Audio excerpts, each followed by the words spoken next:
Hello friends, welcome to Gomathi's kitchen. இன்னைக்கு நம்ம பார்க்க போற ரெசிபி பாத்தீங்க அப்படினா நல்ல ஒரு சூப்பரான டேஸ்ட்ல மட்டன் குழம்பு எப்படி செய்யலாம்ங்கறத பார்க்கலாம். இந்த மட்டன் குழம்பு பாத்தீங்கன்னா ரொம்ப ஒரு ஈஸியான ரெசிபி. குக்கர்ல ஒரு 15-20 நிமிஷத்துக்குள்ள எப்படி செய்யலாம்ங்கறத தான் பார்க்க போறோம். இன்னைக்கு செஞ்சிருக்கிறதுன்னு பாத்தீங்கன்னா ஒரு 8 ல இருந்து 10 பேர் தாராளமா சாப்பிடலாம். முக்கியமா இந்த குழம்பை எல்லா வகையான டிஃபன் இட்லி, தோசை, சப்பாத்தி, பரோட்டா வடை வச்சு சாப்பிட்றதுக்கு செம்ம டேஸ்டா இருக்குங்க. நீங்கள் சாதத்துலேயும் பிசைஞ்சு சாப்பிடலாம், நல்லா தான் இருக்கும்.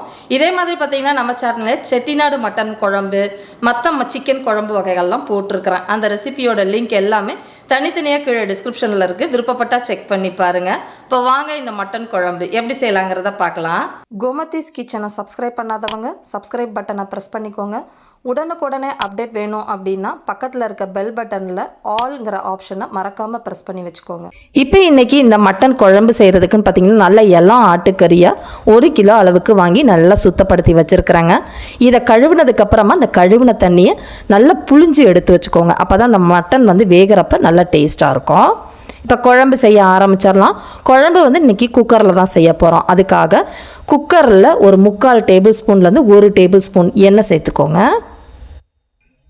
எண்ணெய் நல்லா காஞ்சதுக்கப்புறமா இதில் தாளிக்கிறதுக்கு வெறும் பிரிஞ்சி அதே மாதிரி கல்பாசி கொஞ்சமாக சேர்த்துக்கோங்க. ஏன்னா இதில் கரம் மசாலா பொடி குழம்புல சேர்க்க போகிறோம், அதனால் தாளிக்கிறதுக்கு சேர்க்க வேண்டாம். இப்போ இந்த அளவுக்கு சவந்ததுக்கு அப்புறமா இதில் சின்ன வெங்காயம், பெரிய வெங்காயம் கலந்து எடுத்துருக்கிறேன். 150 கிராம் அளவுக்கு ஒரு 10-15 சின்ன வெங்காயமும் ஒரு பெரிய வெங்காயம் பொடியாக நறுக்கினதோட அளவு மெஷரிங் கப்பில் ஒரு 1.25 கப் அளவுக்கு சேர்த்துருக்குறேன். இப்போ இதோடவே கொஞ்சம் தாராளமாக கருவேப்பிலை இலைகளையும் கிள்ளி போட்டு நல்லா இந்த வெங்காயத்தை வதக்கி விடுங்க. இப்போ போட்டிருக்கிற வெங்காயம் இந்த அளவுக்கு வதங்கிக்கிட்டு இருக்கிறப்பயே இதில் பச்சை மிளகா, நல்ல நீல சைஸில் இருக்கிற பச்சை மிளகா 1 மட்டும் நறுக்கி சேர்த்துருக்கிறேன். சின்னதாக இருந்தால் 2 மட்டும் சேர்த்து நல்லா வதக்கிக்கோங்க. இப்போ வெங்காயம் ரொம்ப செவக்க வேண்டாம். இந்த அளவுக்கு வதங்கினதுக்கு அப்புறமா இதில் 1 டேபிள் ஸ்பூன் அளவுக்கு இஞ்சி பூண்டு விழுது சேர்த்துக்கோங்க. இப்போ இந்த இஞ்சி பூண்டோட பச்சை வாசனை போகிற அளவுக்கு வதக்கி எடுத்துக்கலாம்.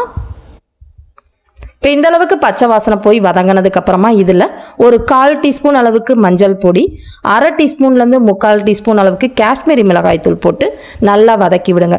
இந்த எண்ணெயில் வதக்கிறப்ப உங்கள் குழம்பு நல்லா தகன்னு எண்ணெய் பிரிஞ்சு வரும், அதுக்காக தான். அதுவும் நல்லா வதங்கினதுக்கு அப்புறமா தக்காளி சின்ன சைஸில் 2 தக்காளி எடுத்துருக்குறாங்க. கிட்டத்தட்ட ஒரு 75 கிராம் அளவுக்கு தக்காளி சேர்த்தா போதும். தக்காளி ரொம்ப அதிகமாக போட்டுறாதீங்க, குழம்பு டேஸ்ட்டாக இருக்காது. இப்போ இந்த தக்காளி வதங்கிக்கிட்டு இருக்கிறப்ப இந்த குழம்புக்கு தேவையான பாதி அளவு உப்பு மட்டும் இப்போ சேர்த்துக்கலாங்க. மிச்ச பாதியை நம்ம குழம்பு கூட்டி வைக்கிறப்ப சேர்த்துக்கலாம். இப்போ தக்காளி நல்லா குழஞ்சி இந்த அளவுக்கு வதங்கினதுக்கு அப்புறமா நம்ம கழுவி வச்சிருக்கிற மட்டனை இந்த சமயம் சேர்த்துக்கோங்க. இப்போ இந்த மட்டனை சேர்த்த உடனேயே தண்ணி எதுவும் ஊற்றிடக்கூடாது. மீடியம் ஃப்ளேமில் வச்சு ஒரு 2-3 நிமிஷத்துக்கு இந்த மசாலாலேயே வதக்கி விடுங்க. இப்போ இந்த அளவுக்கு வதங்கி வந்ததுக்கு அப்புறமா இதில் 2 டேபிள் ஸ்பூன் அளவுக்கு கறி மசாலா பொடி சேர்த்துருக்கிறேன். கறி மசாலா பொடி வீட்டில் அரைச்சது, கடையில் வாங்கினது எது வேணால் சேர்த்துக்கலாம். நான் வீட்டில் அரைச்ச பொடி தாங்க சேர்த்துருக்கிறேன்.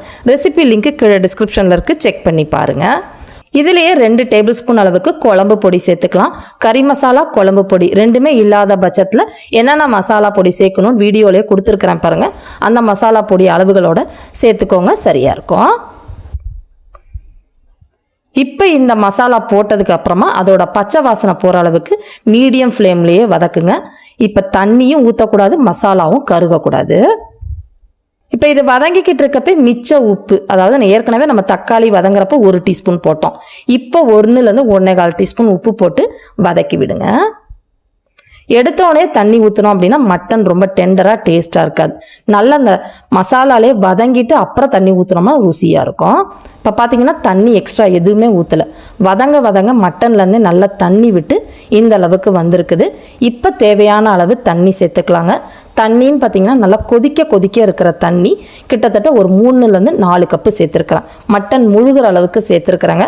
ஏன்னா இதில் நம்ம தேங்காயும் அரைச்சி ஊற்ற போகிறோம். அதனால் இப்போதைக்கு கொஞ்சமாக தண்ணி ஊற்றி இதை வேக வச்சுக்கலாம்.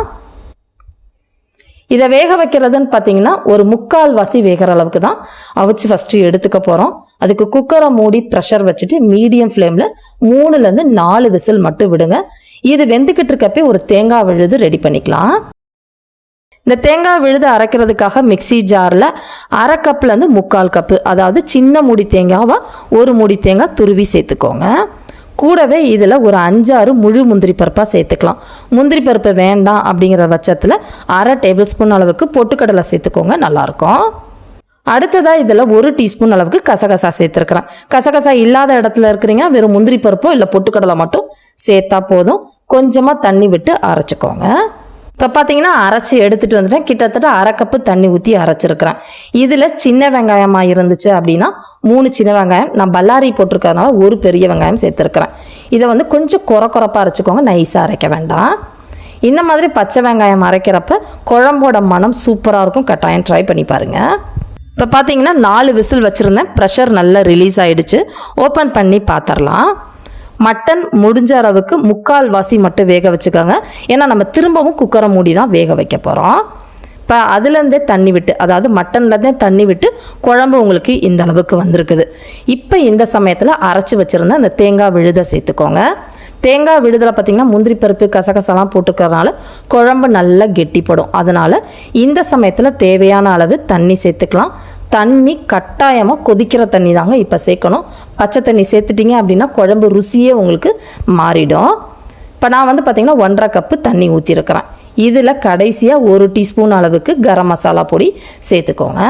சேர்த்து நல்லா கலந்து விட்டுடலாம். இப்போ இந்த குழம்பு பார்த்திங்கன்னா நம்ம டிஃபனுக்கு தான் சாப்பிட போகிறோம். அதாவது பரோட்டா, சப்பாத்தி, இட்லி, தோசைக்கு செய்ய போகிறீங்கன்னா கட்டாயமாக புதினா சேர்த்துக்கோங்க. அப்போ வந்து குழம்பு ருசி வந்து சால்னா டேஸ்ட்டில் செம்மையாக இருக்கும். கொஞ்சமாக வந்து கொத்தமல்லி தலையும் இந்த டைம் கிள்ளி போட்டுக்கலாம். இப்போ அது எல்லாமே நல்லா கலந்துட்டு 3/4 வாசி தான் மட்டன் வேக வச்சுருந்தோம். திரும்ப குக்கரை மூடி இதை அடுத்த ஒரு 1/4 வாசிக்கு வேக வச்சுக்கலாம். நீங்கள் மட்டனை பொறுத்து இந்த டைம் விசில் வச்சுக்கோங்க. நான் வந்து ஒரு 2 விசில் தான் வைக்க போகிறேன். ஏன்னா வந்து நல்ல ஒரு இளம் ஆட்டுக்கறியாக வாங்கினால 6 விசில் மொத்தமாகவே வெந்துடும். அது உங்கள் மட்டனுக்கு ஏற்ற மாதிரி விசில் வச்சு வேக வச்சுக்கோங்க. இப்போ பார்த்தீங்கன்னா 2 விசில் வச்சுருந்தேன். ப்ரெஷர் நல்லா ரிலீஸ் ஆகிடுச்சு. ஓப்பன் பண்ணி பார்த்துடலாம். குழம்பு பார்த்திங்கன்னா நல்லா கமகமன்னு சூப்பராக ரெடி ஆகிடுச்சுங்க. பார்க்கவும் பார்த்திங்கன்னா நல்லா எண்ணெய் பிரிஞ்சு செம்மையாக இருக்குது. கலந்து விட்டு பாருங்கள். நான் சொன்ன அளவுக்கு தண்ணி ஊற்றினீங்க அப்படின்னா கன்சிஸ்டன்சி உங்களுக்கு பர்ஃபெக்டாக இருக்கும். அதாவது இட்லி, தோசைக்கெல்லாம் தொட்டு சாப்பிட்றீங்க அப்படின்னா. குழம்பு பார்த்தீங்க அப்படின்னா நம்ம ரோட்டு கடைகளில் சாப்பிட்ற கிட்டத்தட்ட சால்னா டேஸ்ட்லேயே உங்களுக்கு இருக்கும். ரொம்ப சுவையாகவும் இருக்குங்க. கடைசியாக பொடியாக நறுக்கினா கொத்தமல்லி, கருவேப்பிலை இலைகளை சேர்த்துட்டோம் அப்படின்னா செம்ம டேஸ்டான மட்டன் குழம்பு ரெடி ஆயிடுச்சு. இந்த குழம்பை இதே அளவுகளோட நீங்களும் செஞ்சு பாருங்கள். செஞ்சு பார்த்துட்டு எப்படி இருக்குது அப்படிங்கிறத கமெண்ட் பண்ணுங்கள். வீடியோ பிடிச்சிருந்தாலும் கமெண்ட் பண்ணுங்கள், லைக் பண்ணுங்கள், ஷேர் பண்ணுங்கள். மறக்காமல் கோமதிஸ் கிச்சன் சேனலையும் சப்ஸ்கிரைப் பண்ணி வச்சுக்கோங்க. தேங்க்ஸ் ஃபார் வாட்சிங்.